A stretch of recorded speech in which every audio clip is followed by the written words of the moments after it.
L'école, l'université ou tout simplement le système éducatif, peu importe comment tu l'appelles, a brisé des rêves, détruit des talents et brisé la vie des millions de personnes à travers le monde et dans le temps. Mais on ne se rend pas compte. Dans cette vidéo, je voulais partager avec toi 10 choses très importantes qu'on nous cache sur l'école, qu'on devrait tous savoir, mais que personne ne nous dit. Parce que je me rappelle une fois, quand j'étais petit, une dame était venue, c'était une journaliste dans mon école, pour demander à tous les enfants, tous les élèves, qu'est-ce qu'ils voulaient devenir quand ils seraient plus grands. Je me rappelle à l'époque que j'avais dit à la dame, je veux devenir ministre. Directement, c'était ma réponse. C'était marrant, tout le monde s'est mis à rigoler, mais parce que j'avais été conditionné comme ça. Pour moi, il fallait faire des études, bosser dur, rester premier de sa classe, avoir un diplôme, trouver un excellent boulot, grandir, devenir ministre et même président de la République. J'étais conditionné que comme ça. Je pensais que c'était ça la seule équation pour vivre la vie. On passe plus de 20 ans de notre vie à étudier, c'est-à-dire de la maternelle jusqu'un doctorat, des trucs comme ça. Et au final, pour sortir avec très peu de choses qu'on sait sur la vie en particulier. Dans cette vidéo, je vais donc te partager 10 choses qu'on nous cache sur l'école, qu'on devrait tous savoir. Si tu es un partisan, un amoureux de l'école, je suis désolé pour toi, mais cette vidéo, elle n'est pas faite pour toi parce que je vais te dire des vérités ici qui ne vont pas être forcément confortables pour toi. La première chose que je veux que tu saches, c'est que l'école nous donne une mauvaise définition de l'échec. J'ai toujours pensé que échouer était une fatalité. Je regardais très mal ceux qui rataient leurs études, ceux qui redoublaient la salle, les classes, ainsi de suite, ceux qui rataient leur BEPC ou leur bac. Je voyais tout ça d'un air différent, d'un air très négatif parce que c'est ce qu'on m'avait toujours conditionné. On se bat pour avoir des notes, on étudie les cours juste pour comprendre qu'est-ce qui va venir à l'examen et au final, on essaie tout simplement d'éviter une chose, c'est l'échec. Si tu n'es pas prêt à échouer, c'est que tu n'es pas prêt à gagner. C'est ce qu'on aurait pu nous enseigner indirectement, mais l'école nous fait toujours croire, l'université nous fait toujours croire que si tu échoues, tu es nul. Il y a même des universités, quand tu échoues plus de 2 fois, tu n'es plus accepté, tu es rejeté partout. C'est vraiment dommage parce que récemment, j'ai ma petite sœur qui a échoué son BEPC. Elle pensait que sa vie allait s'écrouler. Elle était là triste. Moi, je l'avais promis des petits cadeaux. Elle était là triste pour ça. Je dis, écoute, je te ferai tes cadeaux. C'est pas parce que tu as échoué que je vais pas te faire des cadeaux. Là, c'est un enseignement supérieur pour toi. Tu as échoué. Peut-être que l'année prochaine, quand tu reviendras, tu seras la meilleure encore. Mais vu que le système nous a fait comprendre que c'était négatif, ses amis se moquaient d'elle. Elle avait du mal. Elle était obligée de changer d'école juste pour fuir le regard des autres. Est-ce que c'est la faute de ses amis? Absolument pas. C'est tout simplement le système éducatif qui nous a poussés à devenir comme ça. Donc maintenant, que tu sois encore dans les études ou pas, il faut que tu te débarrasses de cette croyance limitante. Il faut que tu sois prêt à prendre des risques. Le risque est proportionnel au gain. Si tu veux réussir, alors aussi tu es prêt à perdre. Et si tu perds, sache que c'est tout simplement un enseignement parce que comme je le dis et je le redis, l'échec n'existe pas. C'est juste une manière de retarder et de renforcer la réussite. Le deuxième plus gros problème de l'école, c'est la concurrence. En fait, l'école nous enseigne qu'on est toujours en concurrence avec les autres, avec le système de premier de la classe, deuxième de la classe, troisième de la classe. Ça a toujours été comme ça dans ma tête. Cette concurrence nous détruit au quotidien. On pense que la vie est une course de vitesse, alors que l'école et la vie n'ont absolument rien à voir. Ce n'est pas une course de vitesse. Aujourd'hui, j'ai compris tout simplement que je ne suis en concurrence qu'avec la personne que j'étais hier. Je ne me compare qu'à moi-même. Je me rappelle quand j'ai pris mon année de césure et que je me suis débarrassé de toutes ces croyances par rapport à l'échec, ouais, t'es pas en avance, ouais, t'es en retard, ouais, tes amis vont te laisser. J'ai moi-même pris une année de césure, c'est-à-dire j'ai pris une année de pause pour pouvoir me concentrer sur autre chose à côté. Et donc, à partir de ce moment-là, j'ai des amis qui vont dire, ouais, mais il est têtu, pourquoi il finit pas ses études? Parce qu'ils ont pris ça comme étant une course de vitesse. Je sais comment ils me regardent aujourd'hui parce qu'ils se disent, ah ouais, c'est vrai qu'il s'est fixé un objectif et il est quand même allé le chercher. Et c'est aussi différent d'avoir des bonnes notes, avoir la meilleure note ou devenir directement le meilleur diplômé pour avoir le meilleur boulot. Ma perception par rapport à cela a totalement changé et je veux que tu changes ta vision par rapport à ça. Tu n'es pas en concurrence avec tes amis. C'est l'école qui te fait croire ça. Tu es en concurrence qu'avec toi-même. La personne que tu étais hier doit se regarder et se dire, ah ouais, il m'a dépassé aujourd'hui. C'est ça le plus important. La troisième chose qu'il faut savoir sur l'école, c'est que l'école ne nous enseigne pas les fondements de base de la vie. Les fondamentaux de la vie, l'école ne nous enseigne pas cela. Est-ce qu'on vous parle comment aimer à l'école? Est-ce qu'on vous parle comment gérer la peur? Est-ce qu'on vous parle comment avoir plus d'argent, comment devenir riche, tout ce qui est essentiel à notre vie n'est pas enseigné à l'école. C'est pourquoi moi, j'ai décidé de me lancer dans le développement personnel parce que je voulais partager ce qui n'était pas partagé à l'école, faire comprendre aux gens que tout ne se limite pas là, briser des croyances limitantes, vous faire comprendre que ce n'est pas parce que tu as échoué une fois que tu ne vas plus réussir dans la vie. Changer ces croyances-là, enseigner des fondements de base de la vie parce que tout ça nous est manqué à l'école. Qu'est-ce qu'on nous apprend? On a un système qui est là, qu'il faut suivre, que nos parents ont suivi, que nos grands-parents ont suivi, ainsi de suite. Il faut juste suivre ce schéma-là, finir, obtenir un boulot, travailler pour quelqu'un qui a décidé, lui, d'entreprendre et toi, tu as juste un salaire alors que ce n'est même pas proportionnel à 5% de ce que tu as produit. Donc, si on devrait améliorer les choses, il va falloir qu'on commence à enseigner des choses de base. Insérer des cours de développement personnel dans vos systèmes éducatifs. Moi, si un jour je construis une école ou une école de commerce ou une université, il faut qu'il y ait un prof basé spécialement sur le développement personnel. Un prof qui enseigne les fondamentaux de la vie, comment aimer, comment apprendre à se donner de la force, comment surmonter l'échec, comment vaincre la peur, comment devenir plus riche. Il faut que tout ça soit enseigné à l'école et à l'université. Le système serait beaucoup plus complet et d'autres gens pourront penser autrement en dehors de la boîte. Le quatrième gros problème, celui-là, il est très fondamental, c'est que l'école nous pousse au conformisme. Regardez bien le système éducatif.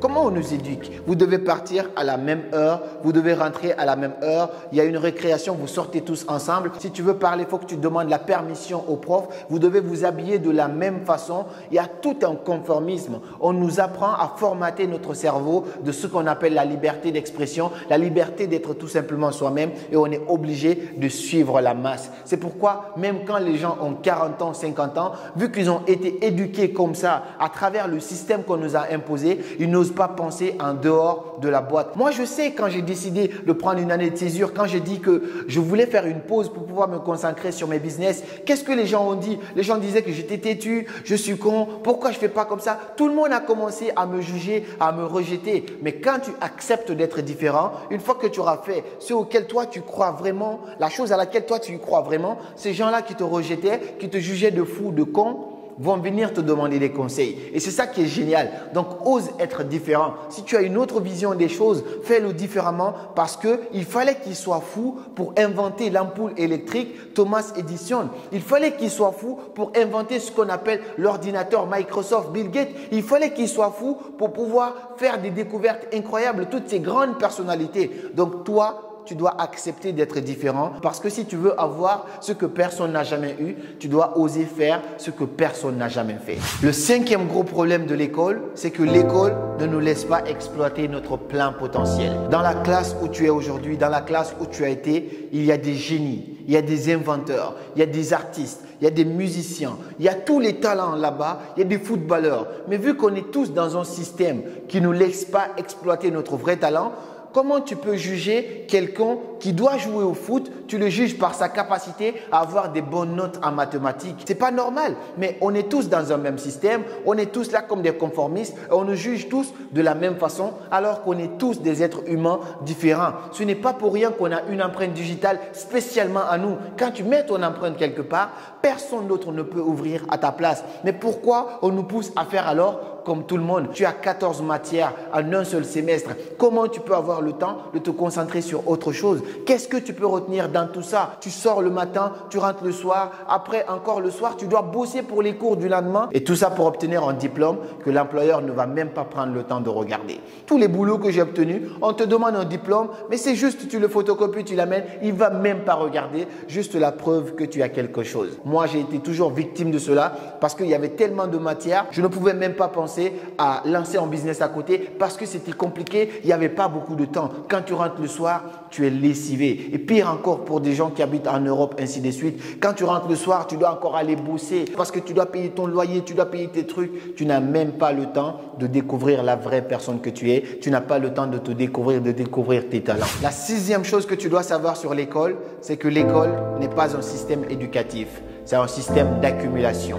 qu'est-ce qu'on fait? On te donne pas mal de matière en un seul semestre pour que tu puisses accumuler tout ça. Tu accumules des savoirs, tu as tellement de matière. Tout ce que j'avais appris quand j'étais au collège, je me rappelle presque de rien. Juste des petits détails, la loi de Lavoisier, des petits trucs comme ça que je garde dans ma tête parce que ça m'a fait retenir plusieurs fois. C'est resté gravé dans ma tête. C'était tout simplement de l'accumulation d'informations. Ce n'est pas de l'éducation. L'éducation, c'est enseigner autrement. L'éducation, ce n'est pas te bombarder de matière juste pour que tu ne puisses pas penser à autre chose. Parce que le problème, quand on révise uniquement. Pourquoi? Pour les examens. On ne révise plus pour se dire oui, mais je pense que ça va me servir dans la vie. Donc on révise pourquoi? On révise juste pour avoir une bonne note aux examens. Quand les examens sont finis, c'est comme si on disait à notre cerveau, effacer et tout sort à nouveau pour pouvoir réapprendre de nouvelles choses. La septième chose que tu dois savoir sur l'école, c'est que le premier de l'école n'est pas forcément le premier de la vie.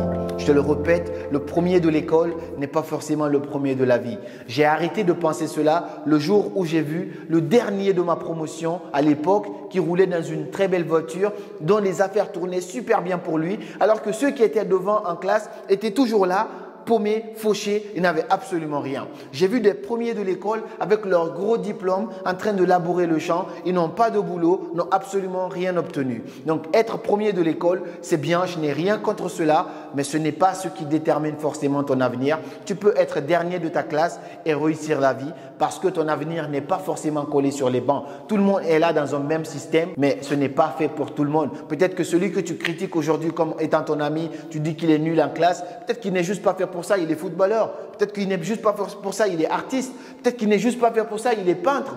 Des trucs comme ça, il faut juste comprendre qu'on est tous différents et le fait de nous mettre tous dans un même panier ne permet pas de découvrir quelle est la personnalité de tout un chacun. La huitième vérité que je veux que tu saches, c'est que tout le monde est un génie. Comme le dit Albert Einstein, tout le monde est un génie. Mais à l'école, on nous fait croire quoi? Toi, tu es nul, tu es paresseux, tu es con, tu ne sers à rien juste parce que tu n'as pas eu de bonnes notes en classe. Albert Einstein, il a dit, tout le monde est un génie. Mais si vous jugez un poisson par sa capacité à grimper un arbre, il va croire toute sa vie qu'il est stupide. Mets-le dans l'eau et tu verras de quoi il est capable. Tout le monde est un génie. Mais si vous jugez Messi par sa capacité à avoir une bonne note en classe, c'est qu'il va croire toute sa vie qu'il est stupide. Donne-le la balle, mets-le sur le terrain et tu verras de quoi il est capable. Tout le monde est un génie. Mais si vous jugez LeBron James par sa capacité à avoir de bonnes notes en classe, il va croire toute sa vie qu'il est stupide. Donne-le la balle et tu verras de quoi il est capable. Tout le monde est un génie. Mais si vous jugez Michael Jackson par sa capacité à avoir de bonnes notes en classe, il va croire toute sa vie qu'il est stupide. Donnez-le le mic et laissez-le danser. Vous verrez de quoi il est capable. Alors, l'école doit arrêter de nous faire croire qu'on est con, on n'est pas con, on n'est pas mal intelligent, c'est tout simplement que tout le monde n'est pas à sa place. Et la neuvième chose que tu dois savoir sur l'école, c'est que l'école tourne autour du pot. Le problème avec le système éducatif, c'est qu'on met un semestre, parfois même 2 semestres, à t'enseigner des choses que tu pourras apprendre tout seul en 2 mois. Le problème, c'est ça. J'ai eu des cours de communication en marketing, en master, qu'on a mis plus de 6 mois à nous enseigner. C'était vraiment des choses de base. Chaque semaine, le prof, il vient, il vous partage un truc parce qu'il y a plusieurs profs. Alors qu'en 2 mois, sur YouTube, j'ai appris plus de choses que l'école ne m'a enseigné par rapport à la communication en combien d'années. Rien qu'avec l'expérience, avec l'entrepreneuriat, la création d'entreprise, le business en ligne, les vidéos YouTube, j'ai appris en 2 ans, on va dire comme ça, plus de choses que j'ai appris toute ma vie à l'école. Donc, le système éducatif tourne autour du pot. Ce qu'on peut te donner directement comme ça, il faut qu'on aille jusqu'à par là. Ensuite, on part à Médine. Ensuite, on revient, on te le pose. Et même ça, on ne te pose pas tout, on te pose que la moitié. Et la 10e chose que je veux te partager dans cette vidéo, c'est un conseil. Ne reste pas seulement dans tes études. Apprends d'autres choses à côté.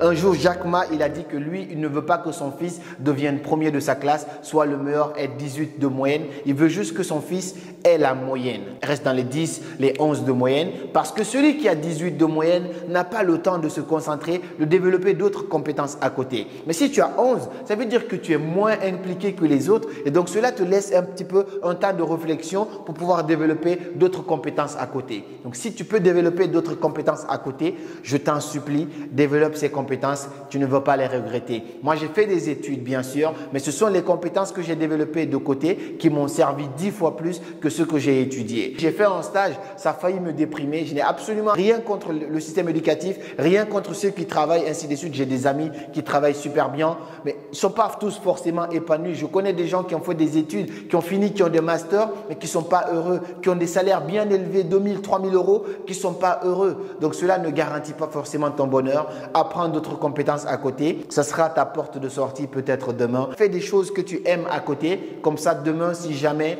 le fait de passer 20 ans de ta vie à étudier quelque chose ne te plaît pas au final, comment on peut accepter de ne pas faire autre chose à côté? J'espère que tu ne tomberas pas dans ce piège. J'espère que cette vidéo t'a plu. Si c'est le cas, partage ça à tous tes amis qui sont élèves et étudiants pour qu'ils puissent être alertés, pour pouvoir commencer à entreprendre de petites choses à côté et mieux s'y prendre la prochaine fois face à ces défis. Donne-moi ton avis en commentaire. Qu'est-ce que toi tu aimerais apprendre à l'école et avec quoi tu es d'accord ici? Je te répondrai avec un grand plaisir. Et puis on se dit à très bientôt pour de nouvelles vidéos.